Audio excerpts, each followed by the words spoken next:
What's up, guys? Today, I'll show you a romance horror film, The Couple. Spoiler ahead, watch out and take care. The movie begins with a man and woman having a romantic night together. They're lying on the ground looking up at the stars. The woman, Aom, is very pretty and has short hair. She smokes a cigarette while her husband, Karn, kisses her neck. She giggles happily and looks at him affectionately. Eventually, the two stand up, and it is shown that they are both wearing formal attire. Then Karn's phone lights up with messages from someone looking for him. The two walk out of their secluded spot and enter the open area, where their lavish wedding reception is being held. Karn's older sister is angry with them for disappearing in the middle of a party where they are the guests of honor.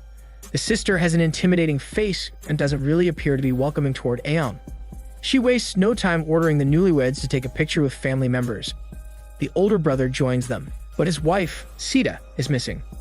Later on, they show a video montage of Karn and Aom's sweet moments together, but the sister cuts the video short because one of their special guests, the minister, has to leave early. Aom feels disrespected by Karn's sister as she leaves the stage. She then seeks solace in the nearby house. Karn's family owns a very large property, and they decided to hold the wedding on the grounds. Aom sits down on the couch and lights a cigarette to calm down.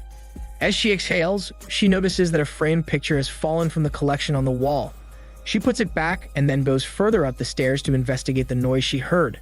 Aom walks through the hallway and calls out Sita's name, thinking it is probably her in the house. No one replies, so she enters Sita's bedroom at the end of the hall. Inside, she traces the creaking noise to the bathroom. Near the door is a gold ring, and she picks it up and places it on the sink. Something is moving behind the shower curtain, and when Aom opens it, a dead body of a girl falls on her. The weight of the corpse causes Aom to fall to the floor with it on top of her. She recoils in horror, and the body rolls away from her, the back facing Aom, so she can't see who it is. Slowly, the broken neck swivels and reveals the bruised face of Sita, her dead eyes staring at Aom. It turns out Sita had hung herself in her bathroom. Aom cannot take the shock and loses consciousness on the floor. The family buries Sita later. The sister is businesslike in arranging the family's affairs. She tells Karn that she expects him to help out in their family business. Karn has long avoided their company, but Sita's death means that he has to step up and be more responsible. Aom does not like that Karn is being forced to work in the family business, but she says nothing. Karn visits their factory with his brother. The brother reveals that their factory is not doing well, and they acquired huge debts just to keep the business running. The company secretary urges Karn to secure the minister's projects so they could improve their financial situation. This is the same minister who spoke at their wedding, and he is a rich and powerful man. But the brother disagrees and says he doesn't want to be partners with the minister. That afternoon, the three remaining siblings take their photo in front of the factory in commemoration of Karn joining the company. Afterward, he tells his sister that they should bid for the minister's project, and he will personally lead the negotiations. But Aom is not happy that Karn will be leaving her alone to focus on his family's company. She hasn't been feeling well since the night she discovered Sita's body, and she's been stressed about launching her own dress shop as well. She is hoping that Karn will be there to support her, but his priorities have now changed. He tries to comfort and assure her that this arrangement will only be temporary. That night, Aom is alone in their apartment, working on a dress. She is surprised when her own foot acts on its own accord and presses the pedal for the sewing machine. She thinks she's just tired, so she stands up to take a break. The apartment is dark, and there are bolts of cloth and dresses hanging everywhere. One of them is the red dress she had made for Sita to wear for the wedding. It is the same dress she was wearing when she killed herself. Aom looks at the red dress and doesn't notice that the mirror behind her is showing Sita's reflection. She loses consciousness and crumples to the floor. She wakes up later and sees Sita's pair of red shoes right beside her. Disturbed and afraid, she realizes that she is no longer in the apartment but someplace new. Aom calls out for Karn and steps out into the hallway, but an unseen force drags her back, and she loses consciousness again. Meanwhile, the sister is staying late at the office in the factory. She hears a crashing noise coming from what used to be Sita's office. She goes there and discovers Aom lying on the floor unconscious. The sister puts Aom on the couch and calls Karn. She is concerned because the security camera footage shows that Aom walked to the factory looking like she was not herself. But both Karn and his sister have a dinner meeting with the minister, so they leave Aom to the care of his secretary, who has been a close friend of their family since they were children. The minister is a very arrogant and pompous man. He sits at the head of the table, puffing a cigar as one of the staff serves them fish. His sister knows his personality well and plays along with his chit-chat. But Karn brings up the topic of the project early on, and the minister finds that distasteful. The sister glares at Karn and signals for him to just follow her lead. Suddenly, Aeon walks into the restaurant, wearing Sita's red dress and shoes. She appears to be more confident and sultry.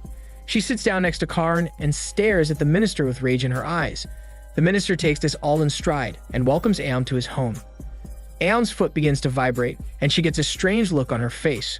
The sister freezes as she sees Sita's reflection on the shiny dining table. Aeon suddenly leaps and attacks the minister, bashing his head against the table a few times with inhuman strength. He retaliates by burning Aeon's hand with a cigar, but this does not deter her. His security guards step in and apprehend her, as the rest of the restaurant's guests look at them curiously. Karn and his sister take Aeon to the hospital. As she is being wheeled to an examination room, she says that Sita made her attack the minister. Aeon is taken to an MRI room to be scanned. Outside, the sister tells Karn that the secretary contacted a medium who said that unless the spirit's unfinished business is completed, it will not leave Aeon's body.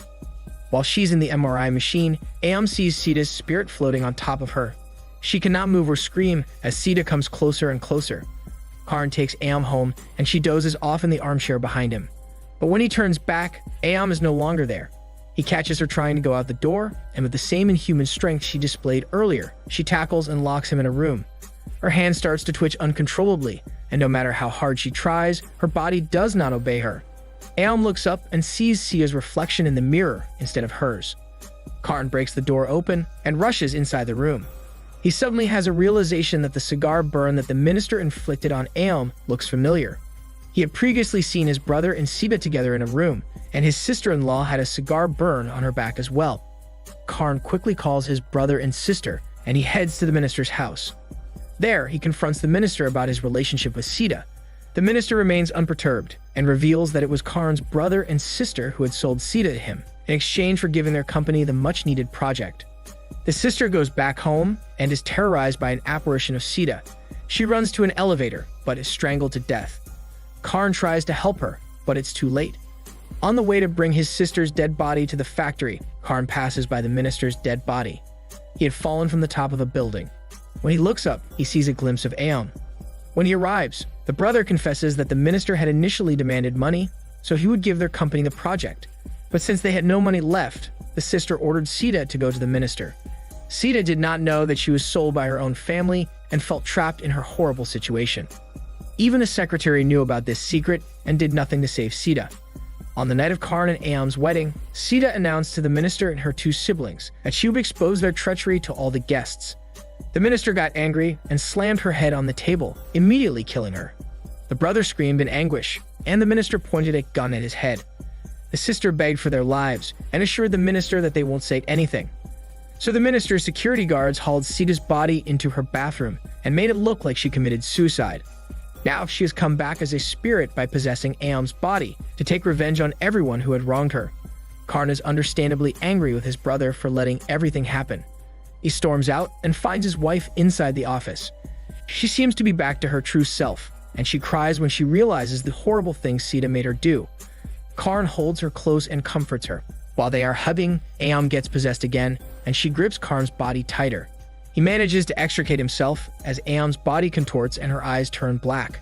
With her strength, she throws Karn across the room. The lights go dark inside the factory. The brother grabs a gun from his desk drawer to protect himself.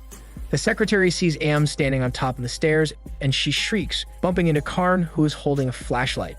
A moment later, Aeon disappears. Karn asks the secretary why Sita still hasn't left Aeon's body, and she sadly answers that her vendetta is far from over. The secretary confesses that she was the one who chose Sita as an offering to the minister because she preferred to keep the sister safe. Since Sita is just the brother's wife and not a real member of the family the secretary had helped raise all those years, she believed that Sita was expendable. This makes both the secretary and the brother complicit in Sita's suffering under the hands of the minister, and Sita will not stop until everyone who hurt her is paid with their blood. A shadow suddenly appears in front of the glass door of the office they are hiding in. The secretary uses her body as a shield, and a bullet pierces her body. The shooter turns out to be the brother, who is seeing Aeon behind the door. The brother runs to another part of the factory, where he is cornered by a possessed Aeon. However, Karn knocks her out, and Dee then helps his brother stand up. But Aeon quickly recovers and grabs Karn back. She chokes him, then throws his body from the second floor. Aeon turns her attention to Karn's brother. She hangs him from the ceiling with a rope, but Karn manages to climb up and stop her. He puts her in a chokehold and doesn't stop even after she lets go of the brother. Brother falls to the floor and doesn't wake up again. Eventually, Aeon loses consciousness too. Dawn rises, and Karn is still in shock over what happened. Like a robot, he picks up his brother's body and stuffs it inside a wooden coffin. He then pushes the coffin into the same compartment where his sister's body is. A flashback reveals that Siga had begged her husband to sell the factory so they could move away from his family. But the brother's pride kept him from doing so, and when Sida's body was hung in the bathroom, she woke up minutes later with her husband right in front of her. He refused to help her and walked away, leaving her to die by herself. In a poetic twist, Karn's brother wakes up inside the coffin, but Karn has no idea that he is still alive. He suffocates inside the plastic bag that Karn put him in, dying alone like his wife Sita did. Karn instructs 2 workers to weld the entrance to the compartment shut, sealing the corpses of his brother and sister inside. With 2 nooses in his hand, he steps out of the factory and walks toward Aeon, who is standing under a large tree. Sita had finally left her body, and she is left reeling by what her body had done the previous night. The movie ends with Aeon silently crying as her husband walks closer, but with hate in his eyes. This is Daniel CC Movie Channel. Stay safe and enjoy your day.